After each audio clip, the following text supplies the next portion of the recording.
ఉద్యోగులకు పెన్షన్స్కి స్వాగతం సుస్వాగతం.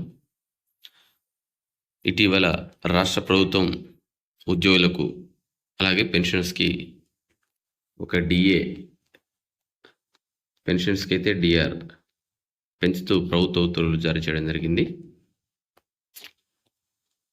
అయితే ఇది వచ్చేసి మనకు ఐఎఫ్ఎంఐఎస్లో అదే దీన్ని మనైతే ఆప్షన్ ఎనేబుల్ చేశారు. సో చాలామందికి ఈ విషయం తెలియదు. మనకి ఇది వచ్చేసి 5 days అవుతుంది. సో ఇప్పుడు కొత్తగా బిల్ చేసుకున్న వాళ్ళు ఆటోమేటిక్గా మనకు కొత్త డిఏని అయితే తీసుకోవచ్చు. సో మనకు ఇంతమందికి 26.39 ఉండే, ఇప్పుడు అదనంగా 3.64 కలపడం వల్ల 30.03గా కొత్త డిఏ అయితే అందులో చూపిస్తుంది. సో ఎవరైతే ప్రభుత్వ ఉద్యోగులు పెన్షనర్స్ ఉంటారో వారికి ఇప్పుడు పెరిగినటువంటి డిఏతో జూన్ నెల శాలరీ అయితే బిల్ చేయడం జరుగుతుంది. జూలైలో అది మనకు పేబుల్ అవుతుంది. సో ఇది దీనికి సంబంధించినటువంటి సమాచారం.